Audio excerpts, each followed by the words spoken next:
ডিজিএফআইয়ের সাবেক ডিজির বাসায় দুদকের অভিযান, ২.৫ কোটি টাকা উদ্ধার। মানবজমিনের রিপোর্ট। কালবেলাতেও বলা হয়েছে যে বান্ডিল বান্ডিল নোট উদ্ধার। কে এই ডিজিএফআইয়ের সাবেক ডিজি? তিনি হচ্ছেন অবসরপ্রাপ্ত লেফটেন্যান্ট জেনারেল সাইফুল আলম। দর্শক, বুঝতেই পারছেন তাদের বাড়ি থেকে কোটি কোটি টাকা বের হয় কিভাবে, কেন বের হয়? বের হয় এই কারণে, এই প্রতিষ্ঠানটা পুরোপুরি শেখ হাসিনা নিজে নিয়ন্ত্রণ করতেন।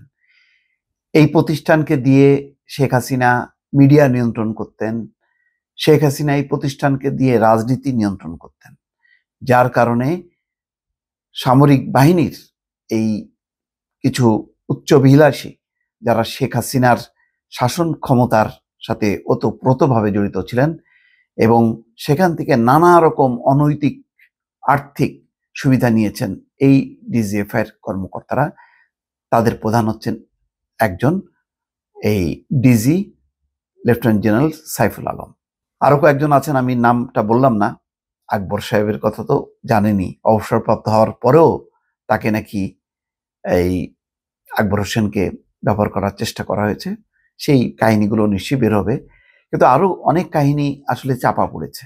তাৎক্ষণিকভাবে রাজনৈতিক পট পরিবর্তনের পর যেভাবে অভিযান চালানোর দরকার ছিল, সরকার সেভাবে পারেনি এই কারণে যে বিষয়টা সেনাবাহিনী যদি তাদের ভেতরে যে সমস্ত অপরাধীরা যারা শেখ হাসিনার অবৈধ শাসনকে প্রলম্বিত করার জন্য কাজ করেছে, পেশাদারিত্বের বাইরে গিয়ে তারা শেখ হাসিনার সহযোগী হয়েছে, লুটপাট, দুর্নীতি, অনাচার, অত্যাচার, আয়নাঘর প্রতিষ্ঠা করেছে, তাদেরকে আসলে চিহ্নিত করার দরকার ছিল এবং তাদেরকে গ্রেপ্তার করার দরকার ছিল।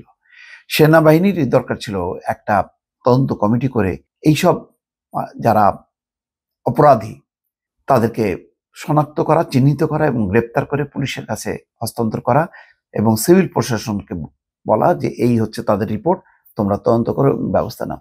এখন হচ্ছে খুব ঢিমে আওতালে, কিন্তু এর মধ্যে যেটি হচ্ছে যে অনেক সামরিক কর্মকর্তা দেশ ছেড়ে পালিয়েছেন, বের হয়ে গেছেন, তারা এখন ধরাছোঁয়ার বাইরে। ফলে খুব বেশি কাউকে আটক করা যাবে না। যেমন আমি জানি না সাইফুল আলমকে কি আটক করা গেছে, সেটা কিন্তু নাই। ছোট্ট একটা রিপোর্ট যে প্রতিরক্ষা গোয়েন্দা মহাপরিদপ্তর ডিজিএফআই সাবেক প্রধান অবসরপ্রাপ্ত লেফটেন্যান্ট জেনারেল সাইফুল আলমের বাসা থেকে প্রায় ২.৫ কোটি টাকা উদ্ধার করেছে দুদক।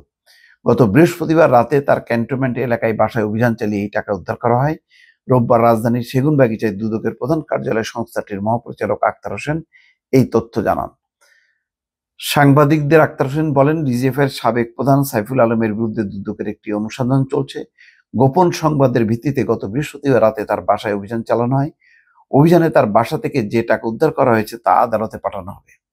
এর আগে বাংলাদেশ ব্যাংকের financial intelligence unit BFIU lieutenant general Saiful আলমের ব্যাংক হিসাব জব্দ করে। একই সঙ্গে তার স্ত্রী, সন্তানদের নামে থাকা অ্যাকাউন্ট এবং তাদের মালিকানাধীন ব্যবসার অ্যাকাউন্টও স্থগিত করা হয়। এখন সব তো স্থগিত করা হলো, কিন্তু কোথায় সাইফুল আলম? তাদের কি বিচার হবে না? তারা যে শেখ হাসিনার সহযোগী হিসেবে অন্যায় অত্যাচার করেছে রাজনৈতিক অঙ্গনে, মিডিয়ার অঙ্গনে, ব্যবসার অঙ্গনে, এটা তো পরিষ্কার। যেমন ইসলামী ব্যাংক সহ বিভিন্ন ব্যাংকগুলো যে আত্মসাৎ করলো এস আলম, কিভাবে? ডিজিএফআই সহায়তায় ব্যাংকের পরিচালকদেরকে নিয়ে একদিনের মধ্যে তাদেরকে স্বাক্ষর করতে বাধ্য করেছে। মিডিয়ার উপরে নিয়ন্ত্রণ, তার ভিকটিম আমি নিজেও। আরো অনেক সাংবাদিক আছে যাদেরকে চাকরিচ্যুত করা হয়েছে, তারা কোনোদিনও চাকরি হবে না। শেখ হাসিনা যদি থাকতো, আমার নিজের কোনোদিন চাকরি হতো না বাংলাদেশে, কেননা সমস্ত মিডিয়াগুলো কন্ট্রোল ছিল ডিজিএফআই। একটা গণতান্ত্রিক সরকার, আওয়ামী লীগ কত বড় ফ্যাসিবাদ যে ডিজিএফআই কে দিয়ে সে মিডিয়া কন্ট্রোল করে, ডিজিএফআই কে দিয়ে সে রাজনীতি কন্ট্রোল করে, ডিজিএফআই কে দিয়ে সে ব্যবসা বাণিজ্য অর্থনীতি কন্ট্রোল করে। এই তাদেরই একজন হচ্ছে সাইফুল আলম, এরকম আকবর হোসেন সহ আরো কয়েকজন আছে। এগুলি আসলে সামরিক বাহিনীর উচিত তাদের ভিতরে শুদ্ধাচার অভিযান শুরু করা, তাদেরকে প্রোটেকশন দিয়ে তাদেরকে রক্ষা করা। আর শুধু অন্য ক্ষেত্রে অভিযান মানে অপরাধের তদন্ত হবে, আর সামরিক বাহিনীর যারা অপকর্ম করে গেছেন তাদের বিরুদ্ধে হবে না। এই বৈষম্য থাকা উচিত না। দর্শক, ভালো থাকবেন। আল্লাহ হাফেজ।